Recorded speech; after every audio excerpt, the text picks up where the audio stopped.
Good afternoon, everyone. Chris Berryman here, Coalition Builder and founder of Bringing Humanity Together. Welcome to another wonderful Wednesday edition of Conversations for Humanity here on LinkedIn, Facebook, and also Twitter. It's another great day to be alive and another gift not only to receive, but to give as well. And just as a reminder, just want to give you guys a heads up right now before we get into the conversation today.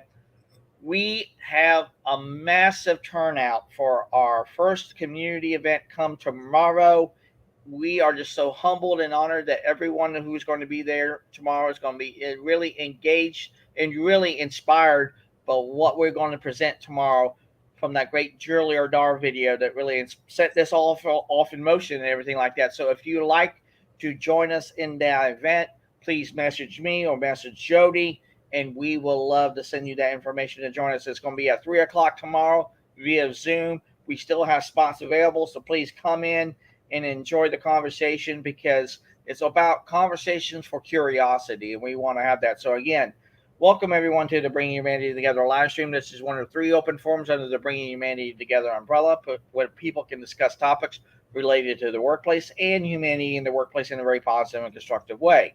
We want to know what the issues that are out there that are facing people today because it's our goal, our mission, our passion, our purpose, and I dare say our calling here, Bringing Humanity Together, to create environments that people will love, not only in those workplaces, but also in our very communities. And as always, we'll be going live every day of the week, Monday through Friday. We have our community calls booked in at the end of and beginning of the week. So we have our LinkedIn audio call always on Fridays at 3 p.m.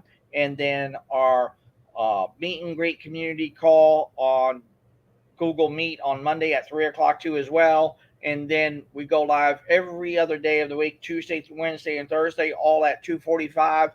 LinkedIn Live on Facebook and also on YouTube and even Twitter and everything. And we would love for you to be a part of that conversation with us on all those calls. So again, welcome everyone to the Bringing Humanity Together live stream. And I see we have now Jody and Miss Carla here. Hello, ladies. Hello, Chris. Hi, Carla.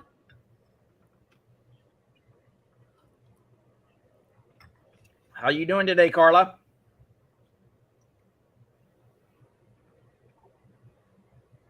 She might be in a dead zone, so who knows? She might be on the road right now. So Jody, how you doing today? You know what, Chris? I am doing fantastic. I got up this morning, kind of groggy. I have some knee pain going on from a fall that I had, and kind of kept me awake all night. But I woke up this morning and went, "Yes, I'm alive. I'm here. I'm going to make the most out of today." Wow, what happened? Oh, so I was having dinner with my granddaughter. She wanted McDonald's, of course. Right. And I had to use the restroom. I came out and turned the corner. They did not have a wet floor sign. Oh no. And I boosh went down, tore my rotator cuff and cracked up my knee. So Oh my word. yeah. I'm just glad you're okay because that's not fun to go and slip slide and the next thing you know. I went face down. Oh. So Ooh, wow. yeah. But I'm all right. I'll be all right. Just takes time. What that yeah, it does. It does. And uh that is something to where you can actually can say, hey, not only am I not going to the hospital, I am still going to be able to get up and everything like that. So that's going to be a great thing and everything. So I see we have Barry and Carla back. Hello, Barry. Howdy guys. How we doing? Hey, doing Barry. Well on this wonderful Wednesday. How about you? Yeah, fine. Yesterday I managed to sign up another customer. So I'm grateful for that. And she's going to put me in contact with 2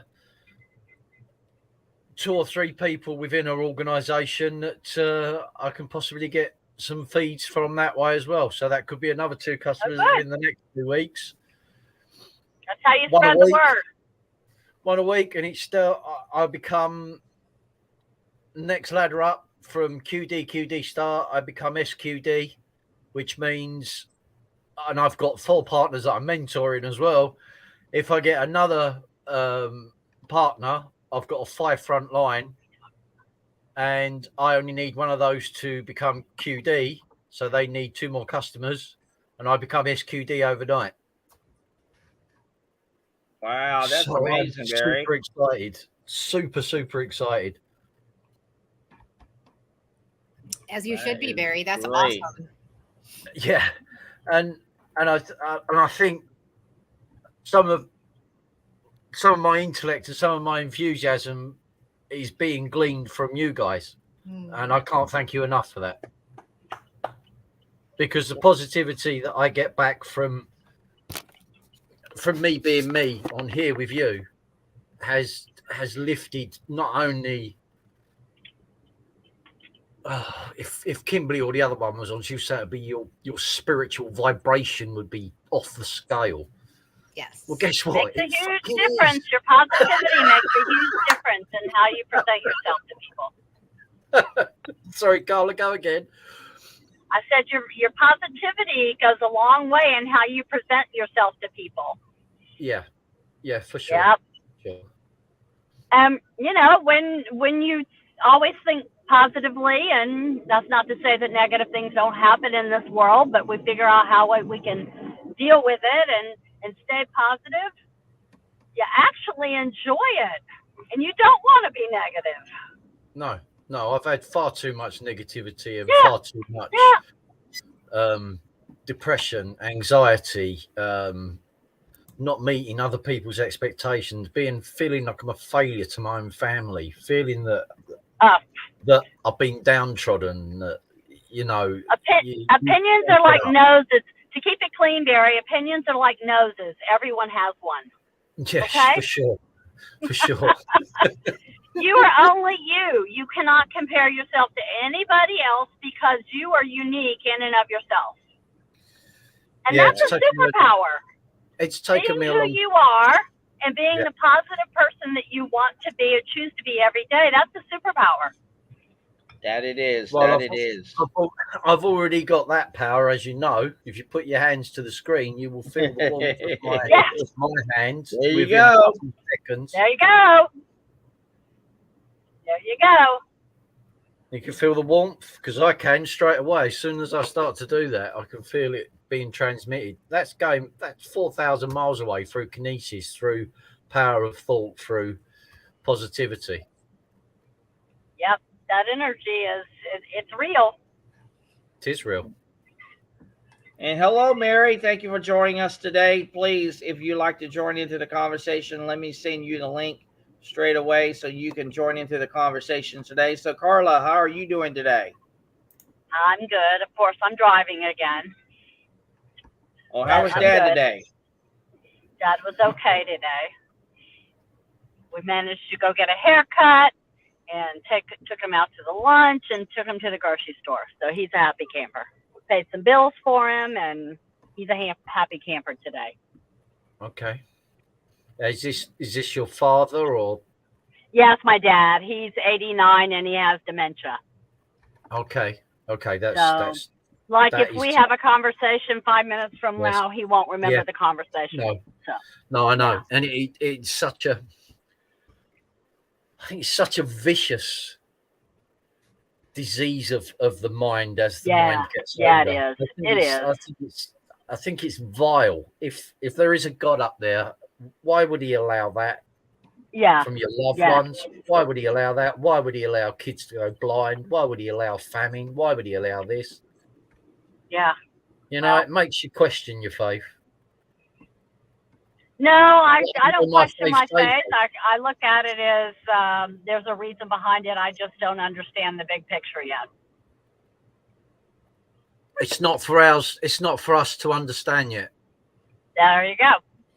It's not been announced. Right. So. Yep.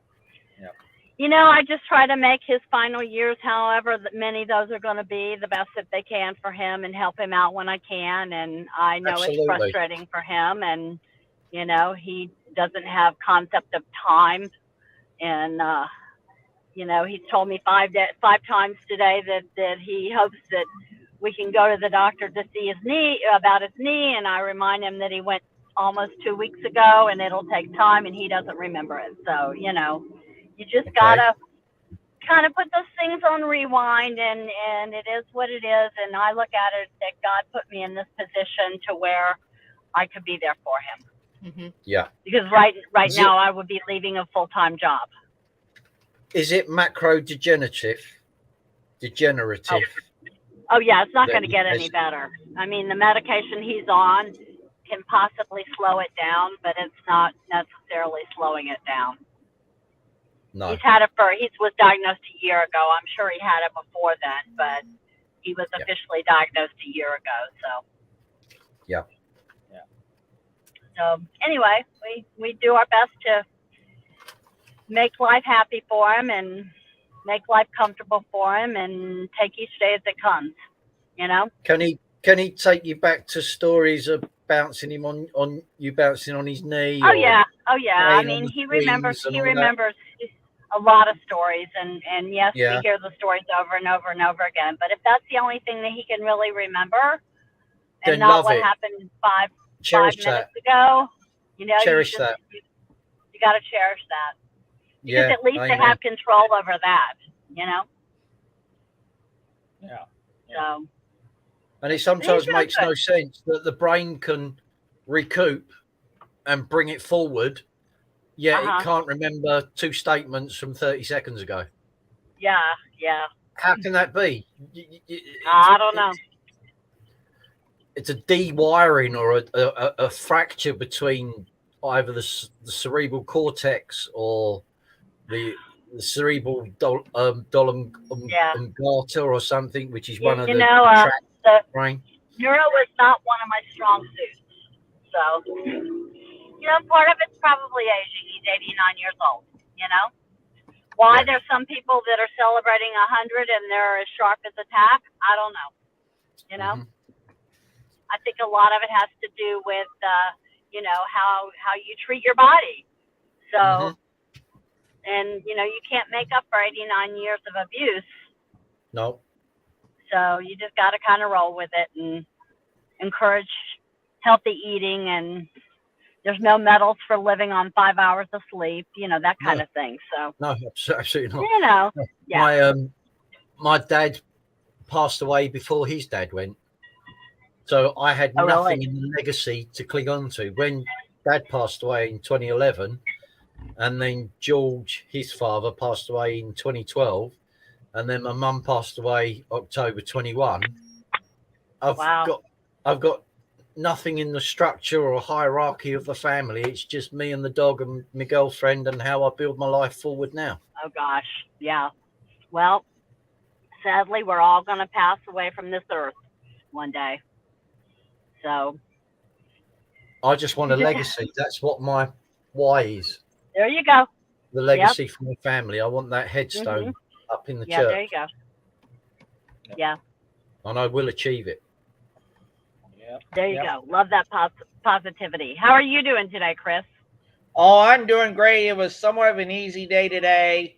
Had only one delivery to do and everything like that. But, Carla, I got great news for you, though. What's that? We're going to have close to over 20 people on our event come tomorrow. Now, I saw Isabel's post. Can we share that with people, or is it just yeah. It's her own post and everything like that. Absolutely. I've already posted it myself today, saying that there's one day left, but she did it on her own. So that was great and everything like that. So please share that bad boy till the cows come home. So, yeah. and also a manager at Fuzzy's Taco Shop will actually be in attendance tomorrow. Oh, good. All right, very good, very good. So Barry, our other guest evidently has either running late or whatever, and hopefully she'll show it. If she doesn't, no worries. But I was so compelled by your sharing of your story on our community call last Monday. I would like for you to share your story yet again with our audience today, because it was truly amazing what you shared with us, because it was really inspirational and emotional, and I would love for you to do that with us. Would you be okay with that? I'd be happy to do that. All right, very good. So, So the floor is yours, Barry. It's all yours. Okay. Well, I'll just put a caveat in that. Nothing's like putting you in the hot seat, huh? No, because I've got the shoulders for it. Don't worry. Okay. The thing is, why does that not surprise me? Hell no. I text Chris and Kimberly, and I text them along the lines today of, look, if I come on tomorrow night for the thing and I share my story and what have you, please rein me in if my confidence and my ability gets too high, because I don't want to come across as the all-knowing, but I have got an awful lot of experience of various challenges, and I know it to be true because I'm here and I'm proof of it. All right, very good, very good. So the floor is yours, Barry. Please come share your story with us today. Okay, well, it's evening here in the UK. So good evening, Jody. Good evening, Carla, and to you, Chris, and to whoever else is listening in the background. My name's Barry Price. I'm 51 years of age now, as of February 25, just gone. My story, well, it's very long-winded. For me to condense it down into a 2-minute, 5-minute soundbite, I might have to exceed that. Oh, you can have 15 or so. Okay. They always say you can have 5 minutes of fame. I know that.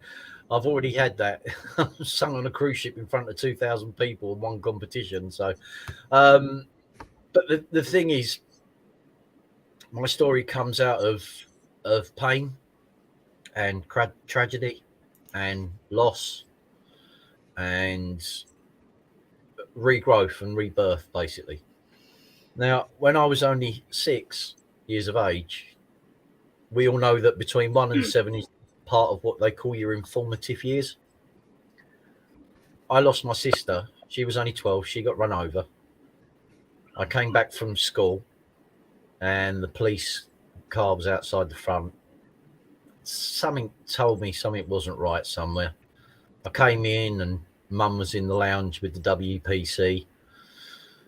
Dad wasn't home from work, but he'd been called and he was coming back from London.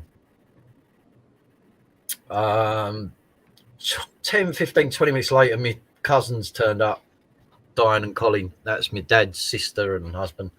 And I was taken to my cousins in Hornchurch, about another 20 sort of minutes away. And they looked after me for the time that Mum and Dad had organised the funeral, and I didn't even go to my sister's funeral because it wasn't seen back then that it was the right thing for a child to attend.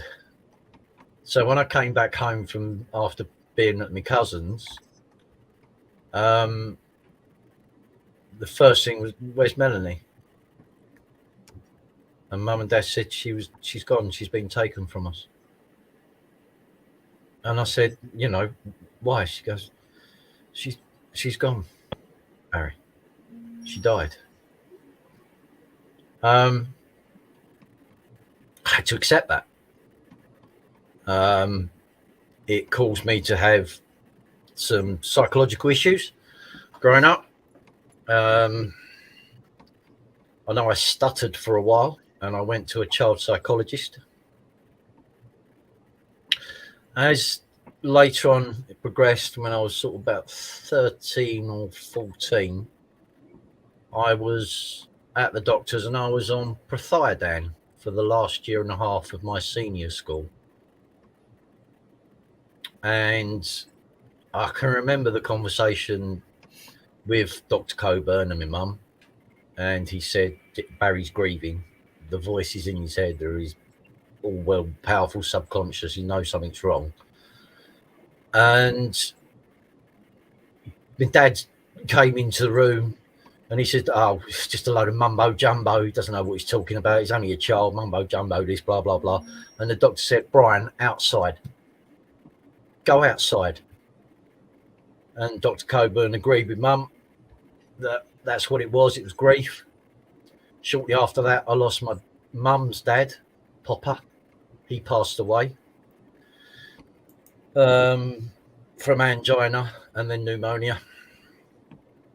And I knew he'd passed away. Mum and Dad came back from the hospital at about 4 a.m, and they said, Popper's gone.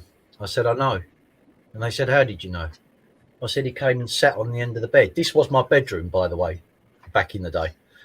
My bed used to run from there to the window. And I said, he sat there on the edge of the bed, and he told me. And I described what he was wearing. Brown trousers, his brown brogues, his cardigan and a top. And Mum said, how can you know? I said, he's about 2:30, 3 o'clock. It's 4 o'clock in the morning now, isn't it? Yeah. I said, well, he came to say goodbye to me. Mum and Dad didn't think nothing of it. They just sort of went, okay. But some of my psychological powers, this is all totally true. Melanie, before she died, she said to Nanny Wright, that's my mum's foster mum, she said, will I die tomorrow, Nanny? And Nanny said, no, only if God thinks your time is right, because Nanny Wright wasn't well at the time, and Melanie went down and saw her. And she come back and said to Mum in the lounge, sitting downstairs, will I die tomorrow, Mum? And she goes, no, not unless God thinks your time's right. And guess what happened the next day? She died. And that thought and that process I still carry. And I then lost other various family members. I was there when my dad's mum died, Nanny Elsie. I was at the side of the bed holding her hand when she went into the sort of death rattle that they do. That was at 8 o'clock on a Saturday evening, and Diane and Colin were in their lounge at Nanny and George's house. And George was holding her left hand and I was holding her right hand.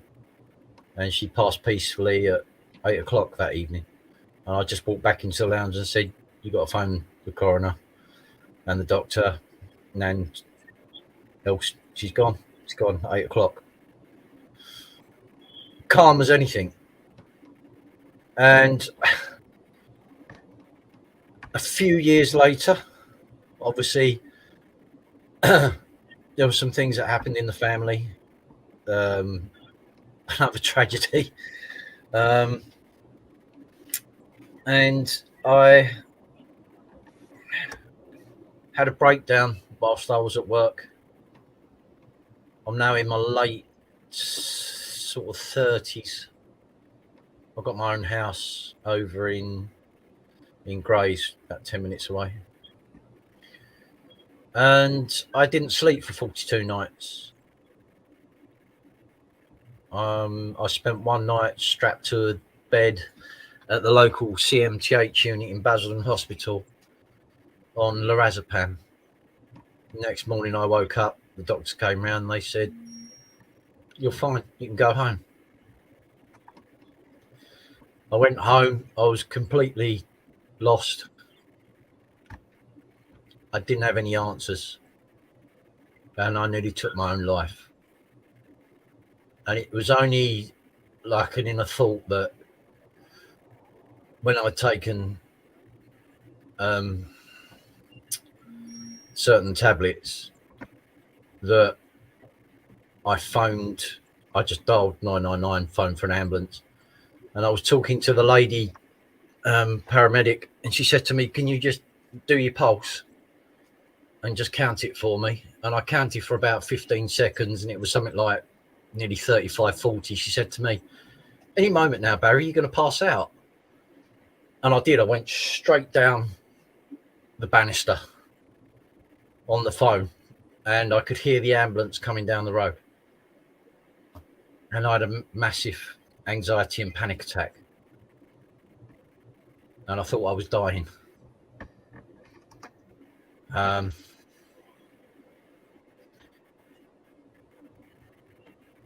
Wow. So, Barry, it really asks in my head right now. I gotta ask this question with you. Is I Yes, know sir. you've been through a lot, and we probably each and every single one of us has been through something in and of itself. But see, for me, those things are the things that makes us who we are.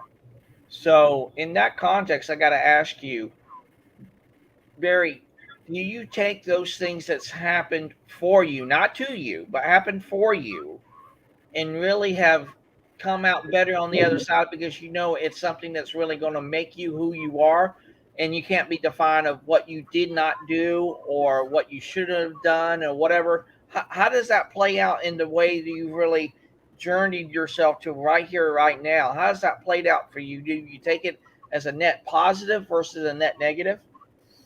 No, it was definitely positive, because once I'd had the breakdown, I considered that I didn't have any answers and I was going to end it.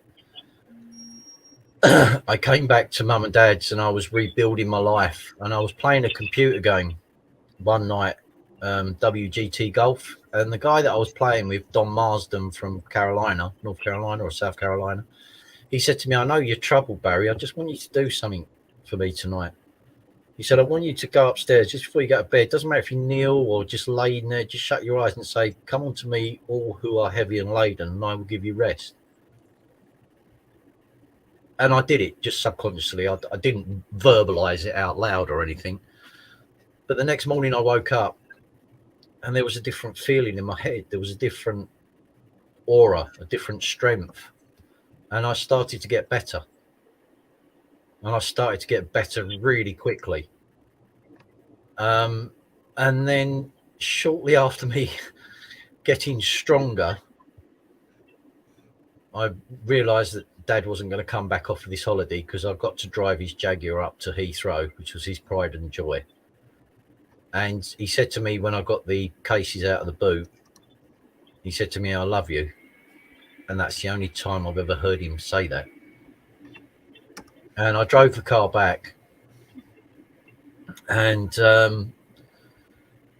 sure as eggs is eggs, he passed away in Spain, outside Barcelona airport. He bled out. He had an aneurysm.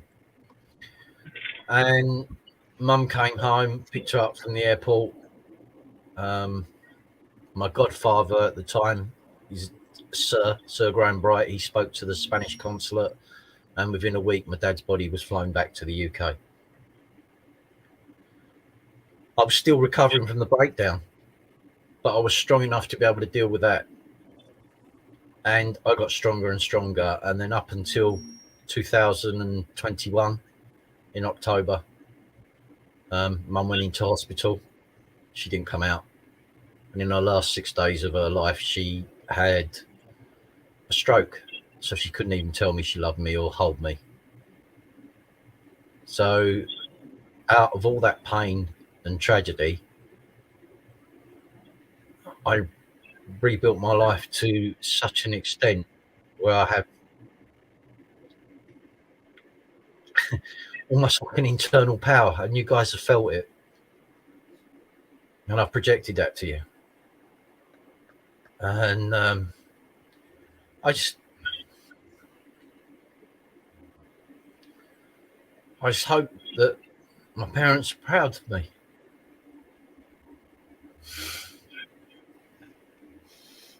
Jody, I'll never know, because they're not here to tell me. I'm sorry. You're good. You're good, Barry. Jody, what's your thoughts on Barry's story?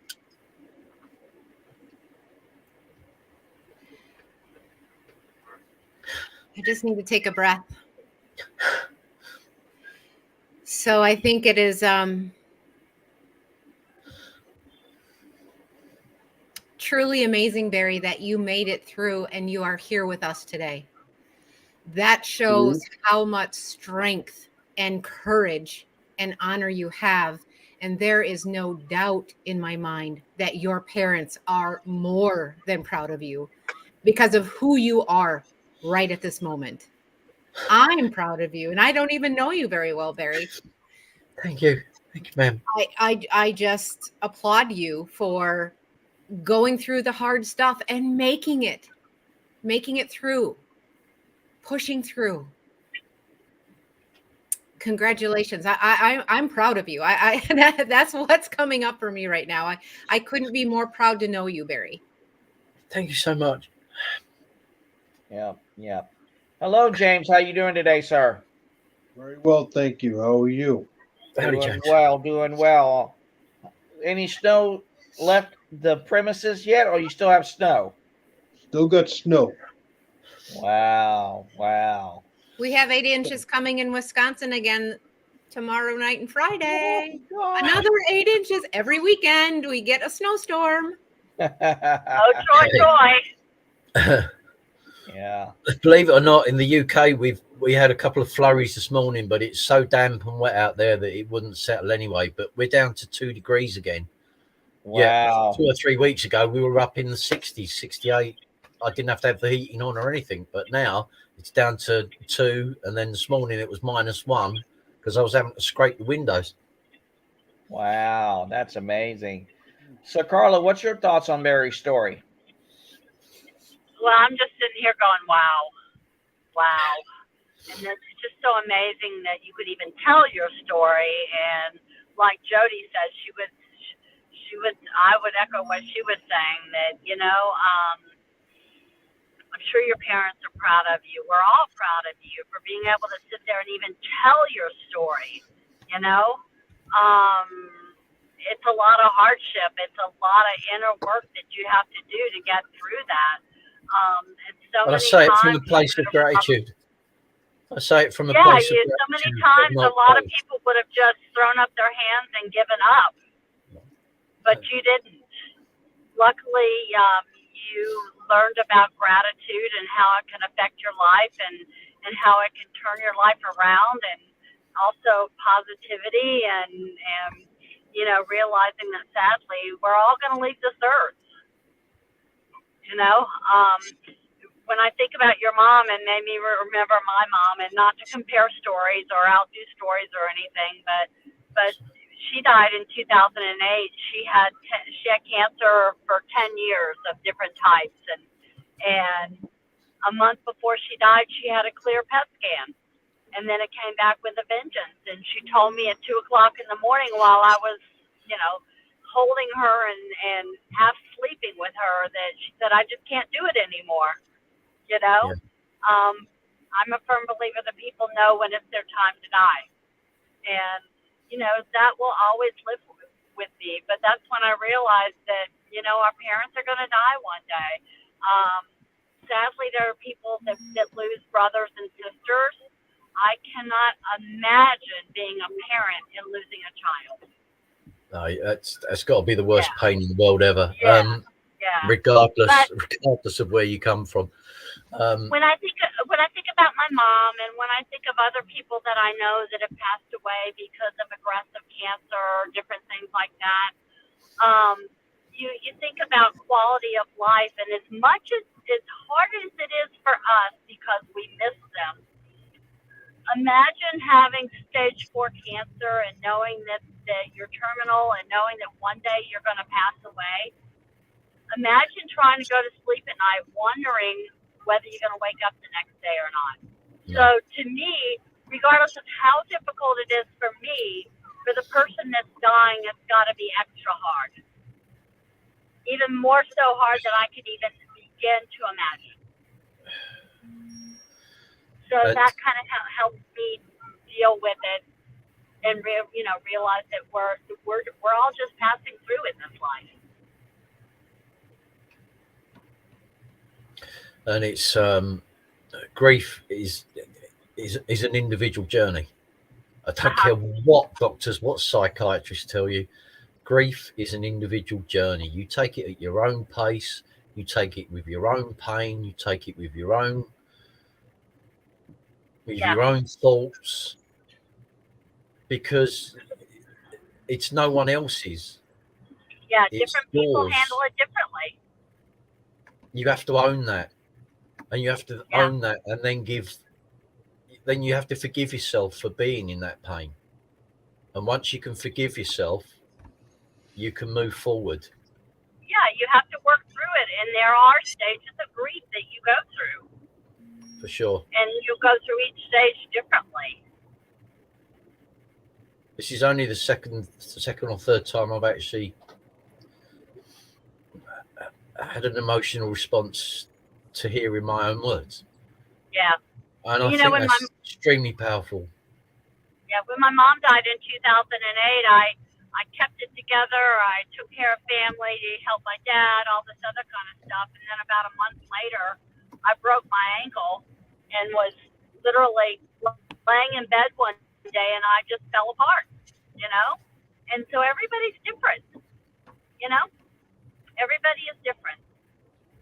No two grief sessions or no two grief experiences are alike. It was tough for my parents to see me in that breakdown state. Yeah. But Mum just said to me, you know, you'll come through this. I didn't believe it. Because if you've not slept for 42 nights, you tell me how your body would feel after not having 42 nights sleep. I lost 2.5 stone in less than a month. Yeah, so let's see. When you were 12 when this happened? Six when Melanie died. She was 12. So you were 6, and then so that was what, the 1960s? No, I was born in 1972. Melanie passed away in 1978. Okay, so but even in the 70s, we didn't know what we know about grief now. No. My mum was told by the doctor, Dr. Coburn, well, Dr. Coburn's dad, Murray. They just told her, you just got to get on with it, Sue. Yeah, I mean, didn't give her any tablets or anything.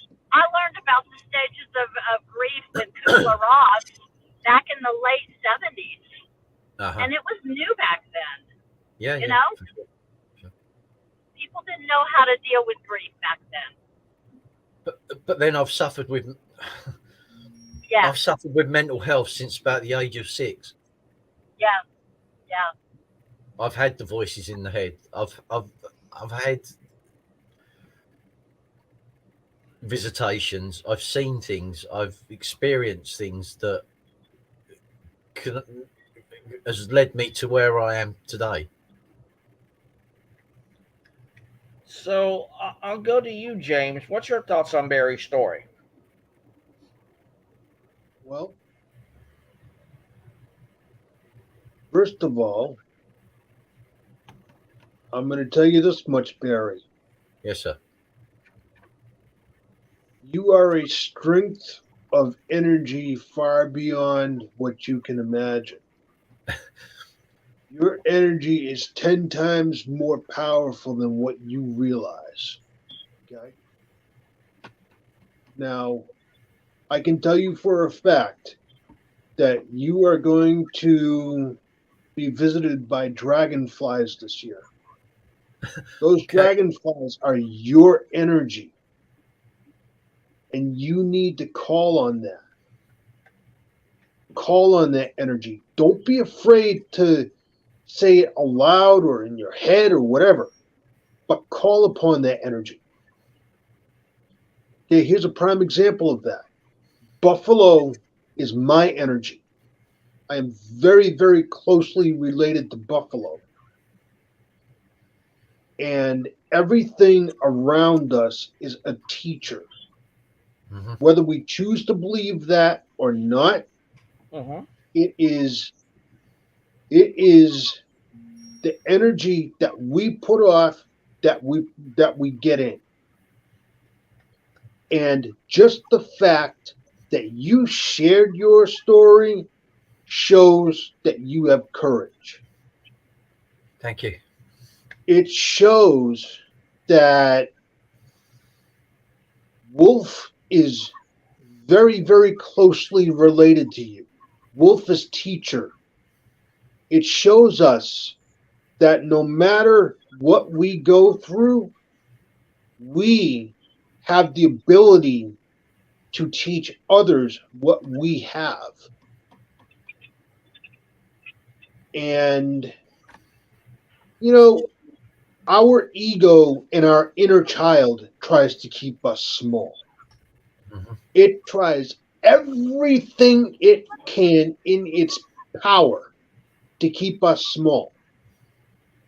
But when we call it out, we're putting it on the spot.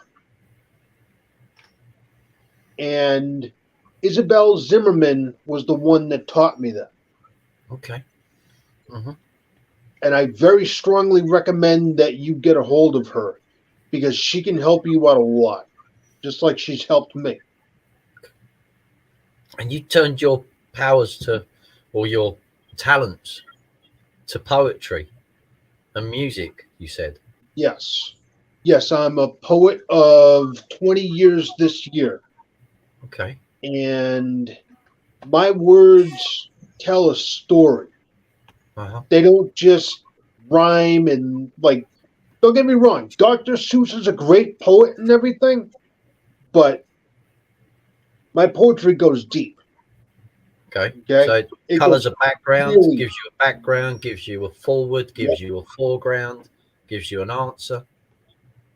that's how I express myself. Okay. And I can help you write something if you want. You let me know, you tell me what you want me to write.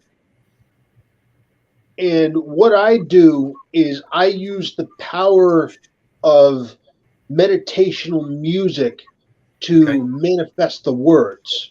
Okay. Because Mm-hmm. words are the communication of people that have passed on. It is their reflection, it is their energy coming back to me on paper. Mm-hmm. So you let me know when you want me to do this. I'll do it. You let me know how you want it to sound. I'll come up with it like that. Well, that's marvelous. Thank you. Thank you, sir. Thank you. And see, that's another reason why that I just knew bringing humanity together was going to be for people, and really that there is a need for that, because when we are connected to one another, what's the next thing that comes to mind? Well, for me, it's about collaboration, and that collaboration is happening right here, right now, and that's the beautiful thing about that. Because see, that what leads into that is a greater community kind of dynamic for all of us, because we're all one community in and of itself. Because the one thing that interconnects us all is our very humanity, and not only does our stories matter, but our stories can stick to somebody who can be called to act, be inspired, and say, hey, I don't have to be alone in this. And then next thing you know, I can see this. They can come back. 30 years I lived alone. I lived alone in my own head because I didn't want to share any emotion with anyone. Yeah. And I was bitter. I was angry that my sister was taken from me. Well, you were raised that you weren't supposed to show your emotion. You weren't supposed to share it with people. No, that's true. That's true. But yeah, but like I said though, when we share our stories, and like I said, it gives somebody an opportunity to act on that, whether it be through inspiration, whether it to be through knowledge, whether it be through connectiveness, whatever that might be.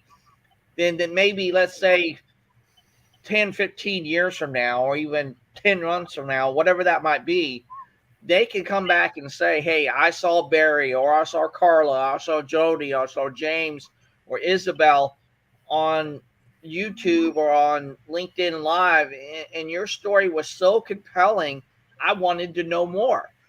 And those are the kind of things that we really should always not only embrace, but also offer up to humanity in and of itself, because I truly believe in this, that the very act of giving is in the very act of receiving. And if we allow those kind of dynamics to really, again, like Carla has said many times on this program, that life happens for us and not to us. And if we just look at life as a pathway to something greater than ourselves, then why not do it? Because again, I will go back to that great Sir Richard Branson quote that's truly hitting me home right now. It's about, if someone offers you that amazing opportunity and you're not sure how to do it, just say yes and learn how to do it later. Mm-hmm. Mm-hmm. Mm-hmm. Mm-hmm. You know, and James, you must say that quote from that awesome elder that was on that YouTube video that you shared with us months ago. Kind of give us the backstory of that, because that's actually done in Icelandic, correct? repeat that, please. About the Einhart Meinhart. Okay.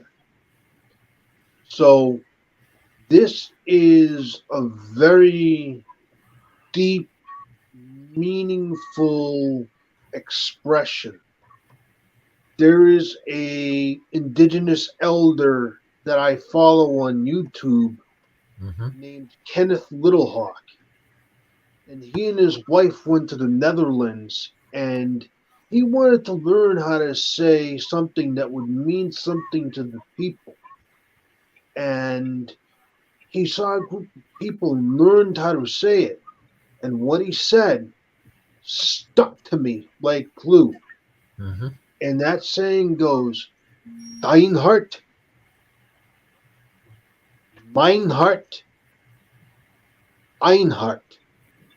And what that translates out to be in the Netherlands is your heart, my heart, one heart. Mm-hmm. And that is something that I am a very, very firm believer in.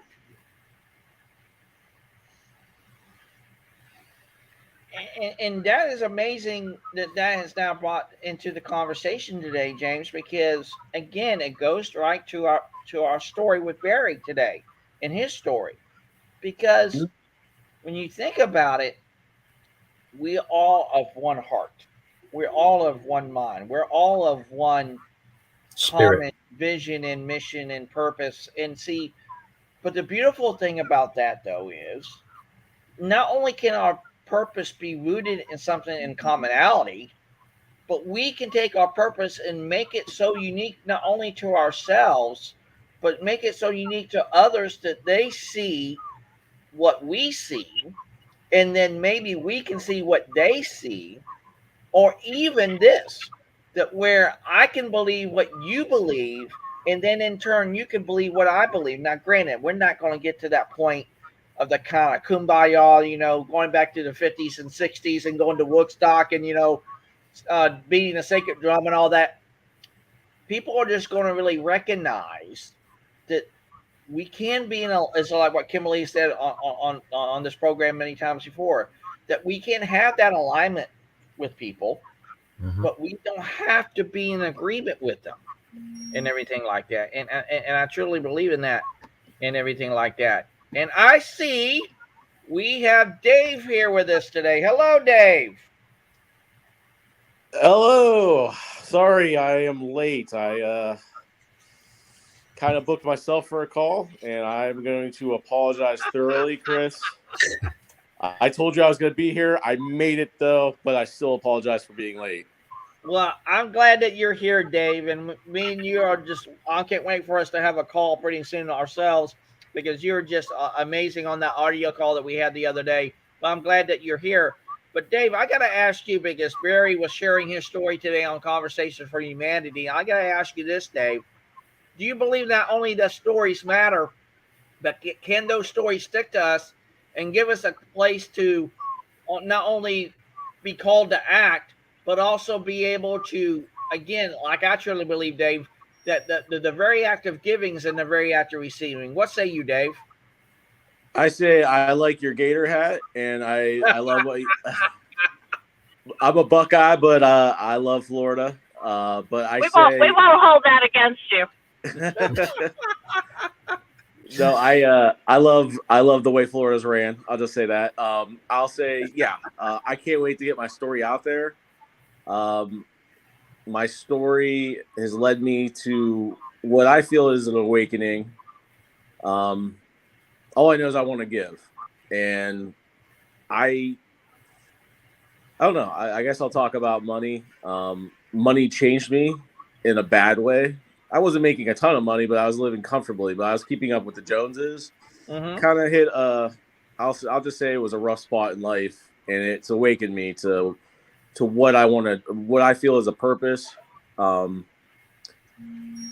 I'm just excited to take the small baby steps to get there. I had big ideas, big dreams, but now I feel like the steps are slowly coming into place, and they're small steps, but every step is a step upward, not downward like it was before.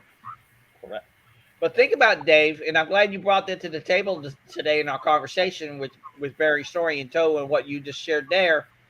Is if we're willing to continue to move forward, no matter if it's an inch, no matter if it's a yard, no matter if it's 2 feet, it doesn't really matter. But we're willing to continually to move because see, I will go back to that great Rocky Balboa movie. I think it's the one of the reboots that Sylvester Stallone did, and what comes to mind is that very scene when Rocky is talking to his grown son on the street and everything like that, and he was saying, "It's like I held you in the palm of my hand." And everything like that, and they're kind of doing a back and forth of I'm not you kind of thing and all that kind of thing. But then Rocky ended up coming back and saying, you know what? It's not about how hard you get hit. It's about how hard you get hit and keep moving forward. And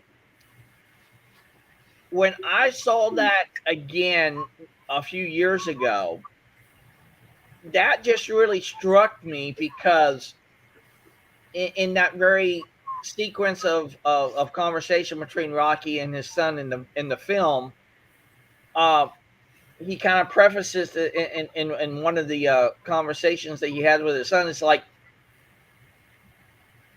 by kind of running away, that's what cowards do and everything. And I truly believe if we take a stand for what we believe in, and again, it's like I truly believe, Dave, life happens for us and not to us.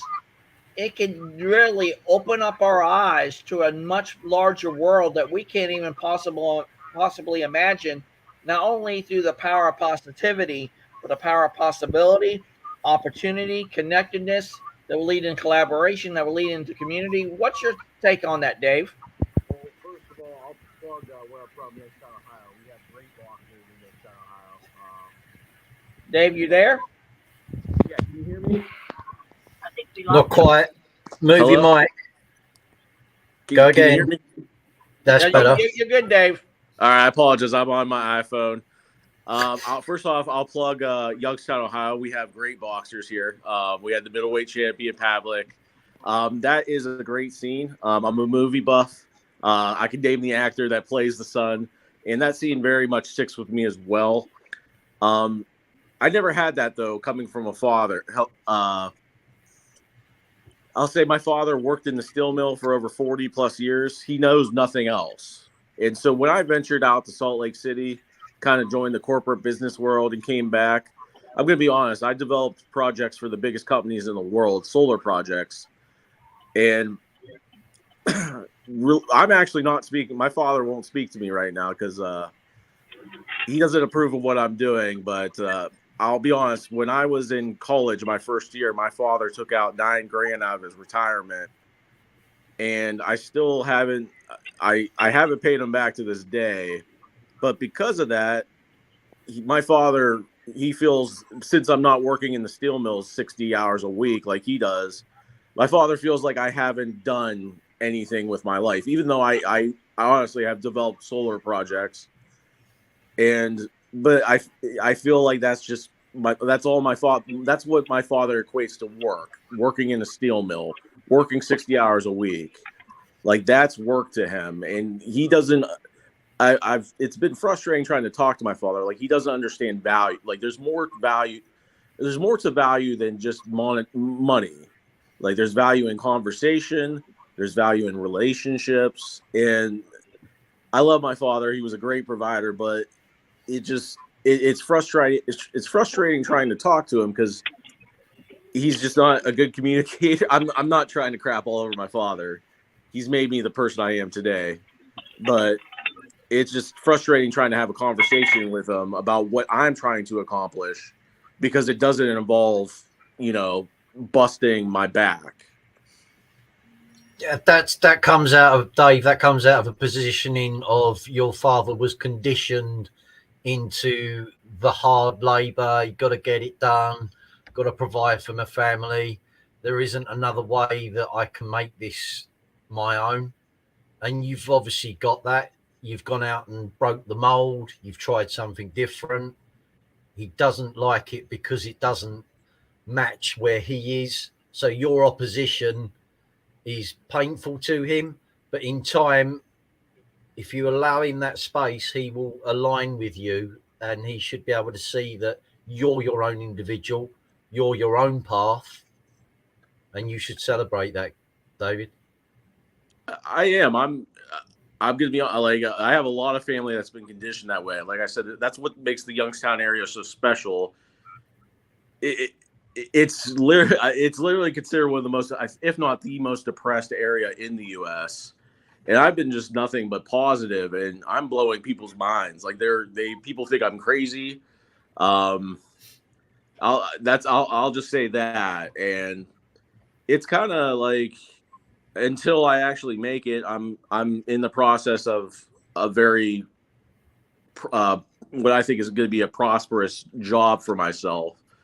Until I land that job, I don't think my family's going to talk to me. So it's kind of like they're kind of like shut up, and they're sick of hearing me talk. And it's kind of like you got to prove it first, and that's why I love this area that I'm from. I'm actually starting a charity philanthropy. Sorry, I never can say this.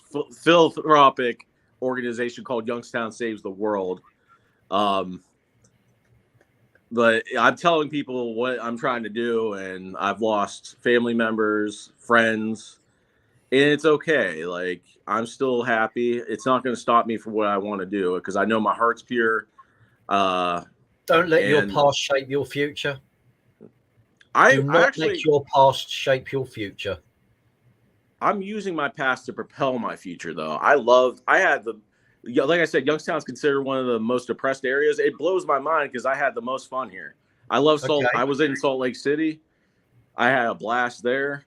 So use the tools and that bit of guidance from that point, but then you go above that point and you take that to the stratosphere, Dave, because you've obviously got something through that conditioning of I must do, to where you are now, where you've gone outside those boundaries and you're finding your own level. Yeah, and I'm not tooting my own horn, but I'm proud of myself because of good.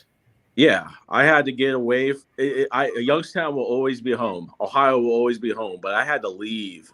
I had to leave there, and I had to leave. I had a son. I left my 3-year-old son to go out west, and somehow coronavirus hit right after, and then it brought me back. So everything happens for a reason. That it does. And Dave, I truly believe, since you are now here with us today in this great and engaging conversation, it really comes to mind that I have to ask you this. Dave, do you look at life as happening for you, not to you, correct? For not to. Yeah, I'm taking my licks, and every lick is a lesson. Yeah. But see, I truly believe when you look at life happening for you versus to you, because when you let life happen to you, you're always going to be asking yourself, well, why I'm always here? Why I'm always in this hole? Why I'm always being kind of drugged back down and everything like that. But when you look at life happening for you, you see the opportunities before you. You look at life a little differently. And yes, it's going to knock you. It's just like what Rocky said in that great movie to his son. Life is going to knock you down. It's not about how hard you get hit. It's about how hard you can get hit and keep moving forward. But see, I truly believe in this too, Dave. Life is not only the hardest hitter around, but also life is the greatest giver around in and of itself. Absolutely. It's how we look at that. So, Dave, I'm going to put this out there with you right now. I would love for you to join our great and growing community and movement that is bringing humanity together. I would love for you to share your story more in depth and everything like that, because, like I said before, I just truly believe that not only do those stories matter, but those stories can stick, and it can get us to a place that we can connect to one another, collaborate with one another, and then be a part of that greater community in and of itself. Yeah, it'd be my pleasure. Like I have a lot going on, and like I said, I'm being evicted. I don't have a car. I've never been happier, and I can say that with a straight face, because we're blessed to live in this country. Like I'll find somewhere to live. I'll find food. That's the great thing about this. I'm going to plug the USA. I'm sorry. That's the great thing about this country is we're so blessed that even if I get evicted from my apartment, I still have it better than, a great deal of this world. Dave, I missed part of your story where you were talking about exactly what you were doing. So, because I was coming into my garage and changing networks and whatnot. But my ex-in-laws are from Bridgeport, Ohio. So for years, I mean, even in the 80s and 90s, I mean, Bridgeport and that whole Ohio Valley area I worked in Bridgeport. Yeah, and I remember, my ex-husband worked for PPG Industries, and even his brothers and sisters were like, "Oh, you have that posh job with the big company," And his dad was a pipe fitter for years, and that's all he knew. When you were talking about your dad working in the steel mills, it reminded me of my father-in-law that was like that too, and that's all they knew. And I think 100%. Part of that was their jealousy that they didn't have it together to where they could actually leave the valley. And it was like, what do you mean you're leaving the Ohio Valley? 100%, and it fuels me. Like I'm sorry, like I get just like all these people I've been really good to, and like I tell them what I'm trying to do, and like it's just negativity. It's fueling me though. Like I'm gonna do like I'm gonna be honest. I feel my purpose, my dream is to develop renewable solar projects in the state of Ohio. Sorry, particularly in the Youngstown area. An area that's scared of change, scared of success, because since the steel mills left in the 60s and the 70s, and since the mafia too, just to be honest, things haven't been well economically. There's been some growth in Youngstown, but still it's the attitude. It's this negative attitude, but it's got the cheapest cost of living. I love it here. I still, even with the negativity, is it all right if I speak freely? Yeah, of course. So I think life is about being the right kind of asshole. And Youngstown has the right kind of assholes. I will say that. Yeah. Well, you've got to do what's in your heart. And I will tell you just from what I do in health and wellness, a lot of people are like, why are you doing that? Why don't you go get a real job? And I'm like, I do have a real job, Better than my old one. My old one. But, I say, like I think I told Barry this at the beginning of the call, to keep it clean, everybody has noses. Opinions are like noses. Everybody has one. You're right, and that's everyone's been like, well, get a job, get 2 jobs. I'm not in the convincing business, and I know you're not either in what you're going to do. No matter what any of us do, what we do, if it's a passion for us, we don't need to convince anybody. Those people that are naysayers are not your people, and that's okay. Like I tell Chris, I'm not everyone's cup of tea. But if your passion is strong enough, you won't care about what the naysayers say.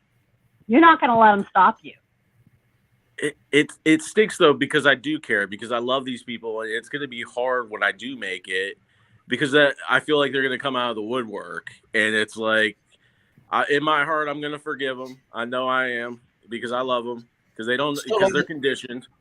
It's not like they're deep south. They're going to come chasing you up the road with pitchforks, is it? I mean, at first. Well, there again, you don't know who's going to be around, and there's been some people that stood by me. They may very well come back with a humble heart and tell you that they were sorry that they doubted you. I'll give them a hug because I miss them. Yeah, I miss them. There you go. There you go. So I'll go over to you, Jody. What's your thoughts on what Dave has shared with us today? So I am hearing so much in this whole conversation today. And so I've got a couple thoughts in mind. And first of all, you used the word judgment a couple times, Dave. And I just want to talk about that for just a minute. So judgment is built on the paradigm. And if you don't know what a paradigm is, simple. A paradigm is a habitual way of thinking. That's what a paradigm is. So judgment is built on the paradigm, your habitual way of thinking.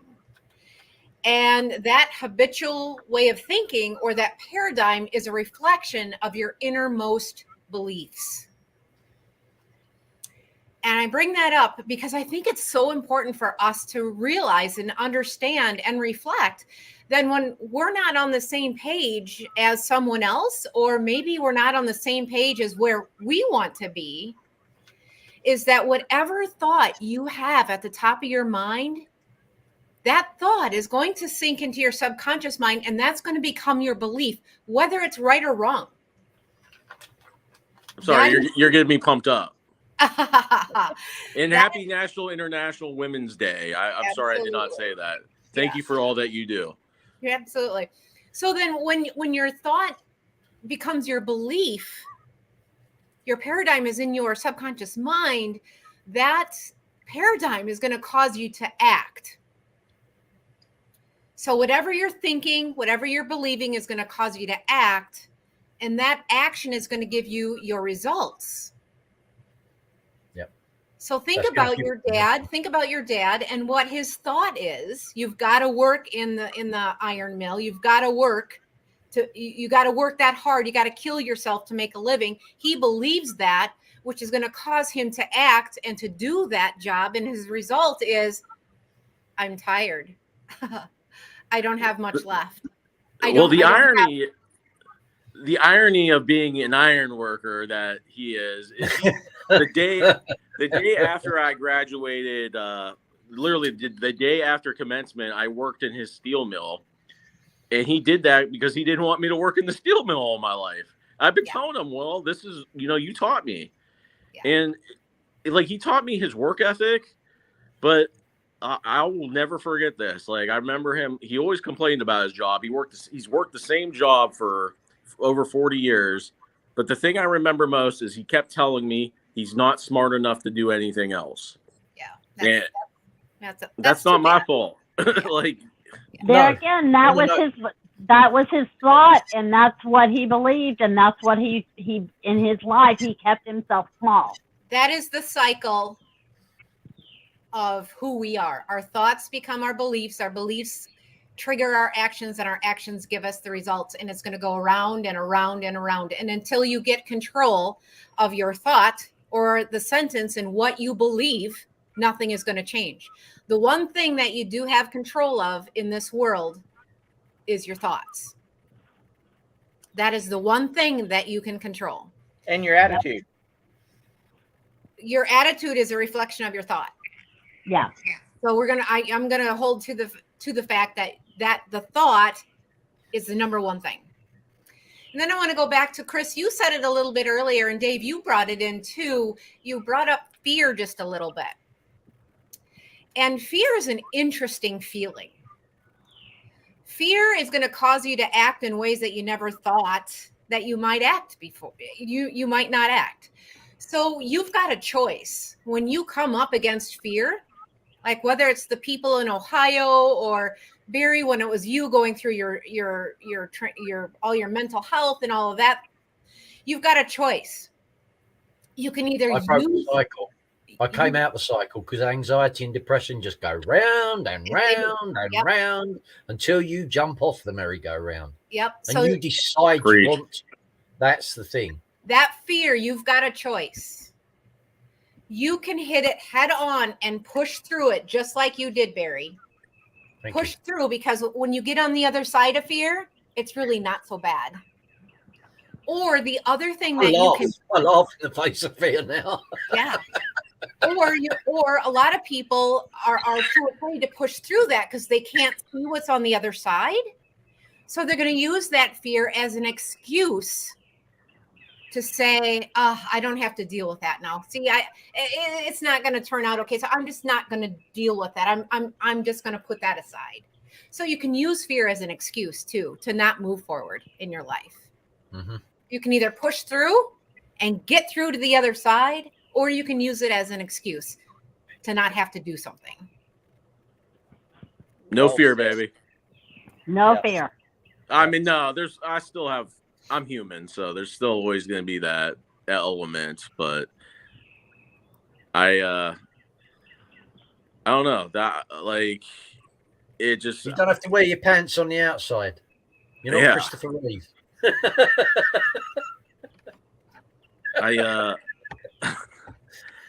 That's got you, isn't it?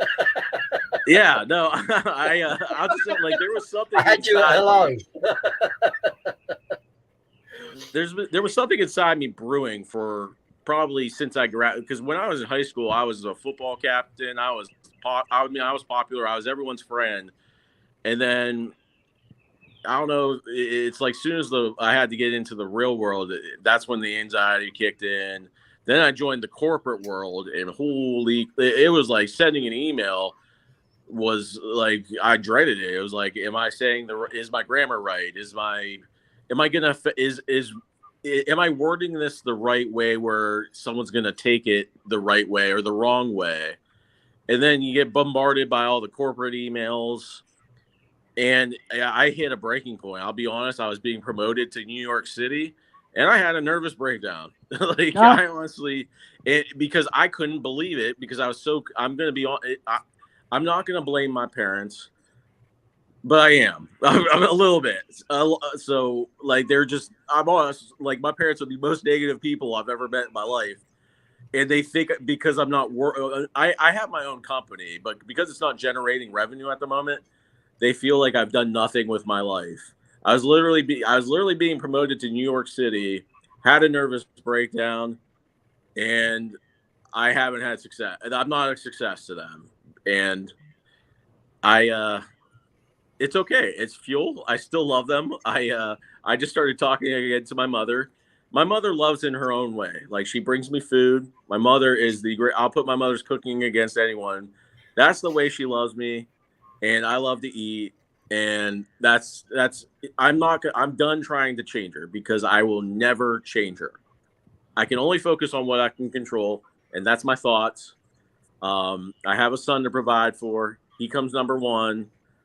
And I just gotta roll with the punches when it comes to them. I know when to cut people off if they like, because I feel vibes, like I feel energies, and if I get a negative energy from you, if you're not on this train, then I'm the conductor. I'm kicking you off. Like, I don't need that. I don't need those negative vibes. But like I said, that's when it's going to be difficult, because I was blessed with a good heart, and when I do make it, I'm gonna give you a hug, and it's okay, because I don't think you know any better. Like, you've been conditioned to feel that way, and I'm not gonna hold it against you.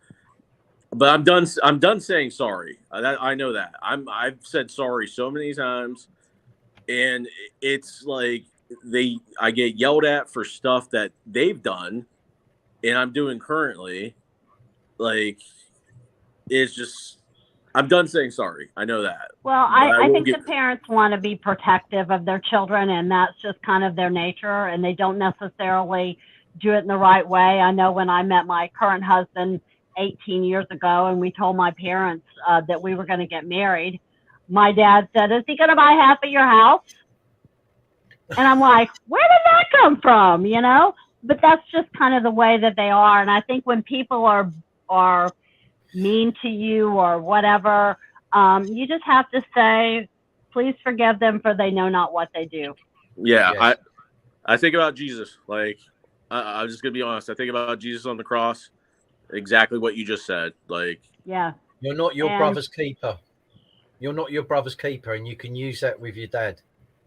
Yep. Yeah, and to me, forgiveness is never forgetting maybe the way somebody treated you or whatnot. It's not allowing that to control your life. And that if, when the time comes, when you're successful, if the opportunity arises that you want to give to somebody, you'll do it freely, and it'll work out. Yeah, because you control the controllables. You are the only one that controls the controllables. No one else.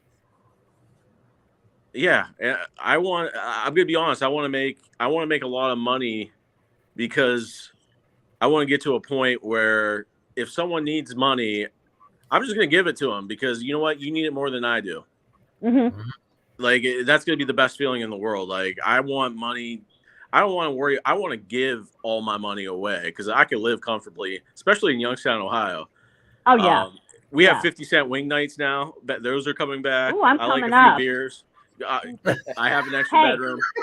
You got to go to Bridgeport and you got to go to DeCarlo's Pizza. I've had DeCarlo's. It's delicious. Yeah. Yeah.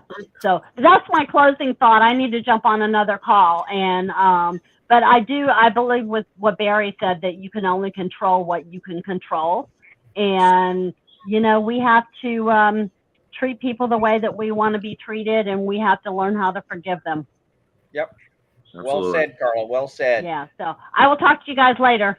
All right. See you later, Carla. Bye. Thank you, Carla. All right. Take care, love. So let's go to our final thoughts and our call to action. And I will start with you, Miss Jody. What say you?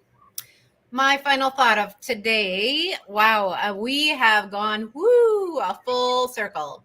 So I think my real final thought is challenging myself along with all of you here is really sit quiet for a moment when you are having a difficult time or a struggle, or maybe you're having a moment of fear or disbelief. Really pause and listen to your thought. What is your thought about that circumstance? And remember that a circumstance is something you cannot control. You cannot control that I'm going to get 8 inches of snow tomorrow. So my thought about that right now is I really don't want to shovel all that snow. I really don't want to do that. But you're prepared for it, right? Hold on, just look how this works. So the circumstance is the snowstorm that is coming. Mm-hmm. My thought is I don't want to deal with it.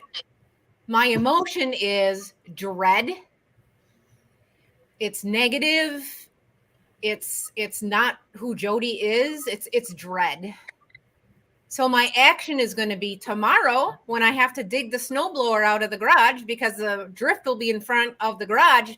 My action is going to be ramming around, trying to get the snowblower out, trying to tackle this job. And my result is going to be, I'm going to be sore because I rammed around because I didn't handle the situation right. So really, next time you go through a struggle, really look at the circumstance, the actual fact, and check your thought. Check your thought behind what's going on, because that's where everything starts. So that's my call to action too, is I got to check my thought about that dang snowstorm that's coming my way. I'm going to conquer it. There you go. Yes, there you go. Yeah. Yes. And one more thing that I'm going to say in case anybody else is listening, because it is International Women's Day, I am giving the gift of 1 hour of coaching for any caregiver of an elderly loved one. I'm giving an hour of coaching away, but you got to get it scheduled today before midnight. So if anybody is listening and wants a free hour of coaching, maybe you're dealing with a difficult situation right now, get a hold of me, contact me, and I'll get you what you need. Absolutely. And we'll tag you in today's post to contact you and everything like that. And Dave, thank you so much for stopping by with us today. And I even see that you're going to be at our event tomorrow at 3:00. Correct? Yeah, yes, I plan on it tomorrow at 3:00. I'm sorry. I'm gonna apologize for being late today. You're good. You're good. No worries. 3:00 tomorrow is same time. The StreamYard. No, it's going to be on Zoom. The link will be in the event page, so it'll already be there. Okay, that's the one I told you I was going to go to, right? Yeah. Okay, I thought this was the one because I got it. So you're a day early. Oh, crap. No, this is just a pre-warn. But I just feel like this was a blessing. So thank you so much. And just to add on Jody's, like, if you keep your thoughts positive, no matter what, like, it's just all downhill from there. I feel like it's just conquer it. Like anything, you get positive thoughts, because stress does nothing besides make your body sick. So if you're stressing about something, just keep it positive. Just let it go. That's my closing thought. Just let it go. And as the great from the films Frozen, let it snow, let it snow, let it snow, but let it go, let it go, let it go. Let the snow go. So, Barry, what's your final thoughts on your call to action today, sir? Well, I'm living my call to action every day, and that is going forward positively, doing what I can to sustain where I am, and that's heading towards my goal, and that's the legacy for my family, and that's my driven call to action on anything. I'm open to listening. I'm open to learning. My head now, I'm like a sponge. You just keep throwing the water on me, I'll just lap it up. Yeah. Because I can then take what I need from that and allow me to grow. Well, Barry, your story today and Dave's story, a little bit what he shared was just truly powerful in and of itself. Like I said, I just truly believe that's what bringing humanity together will do for a lot of people here, whether it be in the corporate world or even in our communities in and of itself, because the one thing that interconnects us all is our very humanity. And my final thoughts and call to action is, number one, just be you.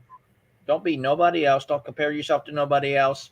Don't say I have to be keeping up with the Joneses and always try to keep up, because sometimes we end up getting to that place that we get burned out. We feel like we're on overload, and next thing you know, that snow is going to be out our door, and then we have to say, why didn't I do this sooner, and everything like that. It's just about, I also believe in this, it's about how you show up to it. How you show up to life, it really determines which way you will go moving forward. And if you're willing to keep moving forward, that in and of itself is a blessing and a gift in and of itself. So great conversation yet again. So Jody, what should we tell people for about tomorrow's call? What's it going to be around? Is it like conversations of curiosity? Is that correct? That sounds kind of curious. So I think, I think you're kind of right. I think so. So yeah, like I said, if you guys want to join us on that call, please message me or to Jody or to Barry, and we will get you the information straight away. And we'll also put the link to Jody. So if you want to reach out to her about that free consultation and everything, please reach out to her as well. But again, great conversation yet again. Greatly appreciate it. And we'll see each other tomorrow on our first very Bringing Humanity Together community call, powered by Bringing Humanity Together, hosted by Jody here, Isabel Zimmerman, Kimberly Lechnick, and Dallas McSweeney out of New Zealand. And we would love for you to be a part of that too as well. So again, from all of us here at Bringing Humanity Together, Have a great day. Make your day. And I'll be posting the LinkedIn audio call later on tonight. So have a great day. Make your day, everyone. Cheers, guys. Thank you so much. All righty. Thank you, Barry. Thank you, Jody.